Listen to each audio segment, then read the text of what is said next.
Tasos, najsevernije ostrvo Egejskog arhipelaga, nadaleko poznato po prelepim peščanim plažama, tirkiznom plavom moru, raskošnoj lepoti pejzaža, gostoljubivim meštanima, ukusnom vinu i čarobnom medu.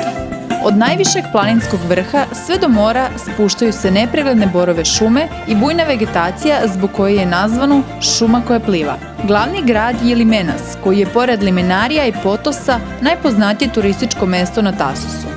Ostrvo je idealno za odmor i relaksaciju. Potos je gradić koji se nalazi na južnom delu ostrva, udaljen oko 45 km od Limenasa. Potos je najmanje turističko mesto na ostrvu, ali jedino koje ima dušu.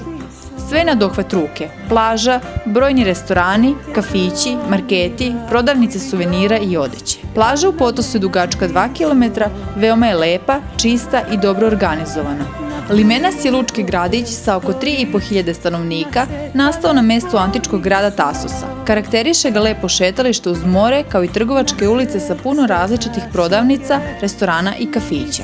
Skala Rahoni se nalazi na 13 km od Limenasa, na severno-zapadnoj obali ostrva. Dugačke peščane plaže, kristalno čista i veoma mirna voda, spektakularan pogled na Kavalu.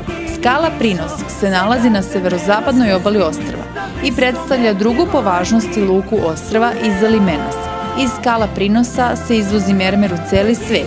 Nekoliko dugačkih peščanih plaža, od kojih su dve obeležene plavom zastavom, veoma čista i mirna voda i odličan pogled na okruženje.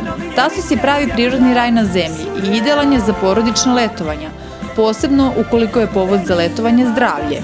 Čist, zdrav vazduh i kristalno more sigurno će uticati na vaše opšte stanje tokom cele naredne godine.